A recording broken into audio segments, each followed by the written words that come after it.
Alright, so we all love those round bubbles, the bokeh, right, in the background of our pictures. Every YouTuber and photographer that you meet will tell you that it's so important to have the shallow depth of field and the bokeh in your pictures, whatever the genre of photography that you shoot, right? And company keep releasing, you know, f1.2, f1.0, f0.95 lenses. So if you're buying one of those lenses, you might think that, oh, I'm wasting my money if I don't shoot at f1.0, right? Well, I believe that this is completely wrong and that shooting wide open is ruining most of your shots. And here is why.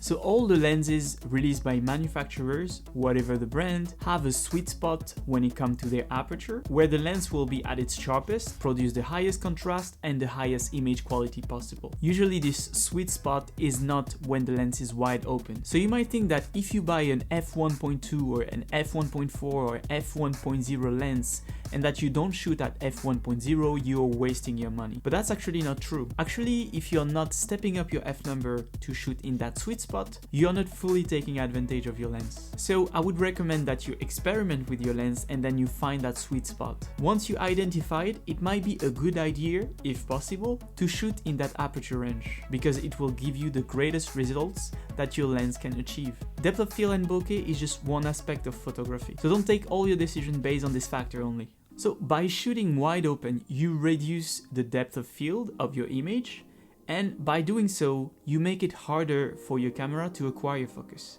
In some environments where you have tons of movement, where everything is dynamic, and where you're trying to get a sharp shot, it might not be a good idea to reduce your f number too much, to go to f1 or f1.2, because it basically increases the probability of you missing focus. It is great to have a blurry background in your picture and have that separation between your subject and the background, but that is not the priority. If your background and your subject are blurry because you missed focus, it kind of defeats the purpose, right?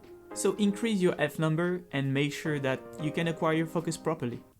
It's extremely interesting to me where I see people spending a lot of money to go travel somewhere and only take pictures of themselves, their family, or whoever they are trying to photograph with a blurry background, just because they can. It feels like the picture could have been taken anywhere because you can't see the background, right? And the photographer was so focused on having that blurry background instead of being focused on the memory, on the composition. It makes little sense to me. If it's just to take a full blurry background, just go down the streets and you'll have the same results. On the other side, some people rent a studio with a white background, and instead of increasing the f number to make sure that the full model is in focus, they shoot wide open. So I don't know if you realize, but a white background will stay white and will not be blurrier just because you decrease your f number. Absolutely nothing will change on your picture except that you will have less of your model in focus. So why not just close a bit that aperture? Don't decide to shoot wide open just because you can. Think about what you're trying to accomplish and decide on the appropriate aperture for that case. Sometimes you want to see the background. Sometimes you don't really care about the background. So just think about that and choose the appropriate aperture. So the next time you go shoot, remember that it might be a good idea to increase your f number. It is not all about the shallow depth of field and the bokeh. It's also about getting sharper and crispier pictures, because this matters so much more than simply bokeh and shallow depth of field. Thank you so much for watching this video. I hope that you enjoyed it, and make sure to leave a like and subscribe to the channel if you did. There will be many more videos like this on this channel coming, whether it's about gear or educational content. And I'm trying to reach 10k subscribers this year, so your help will be greatly appreciated.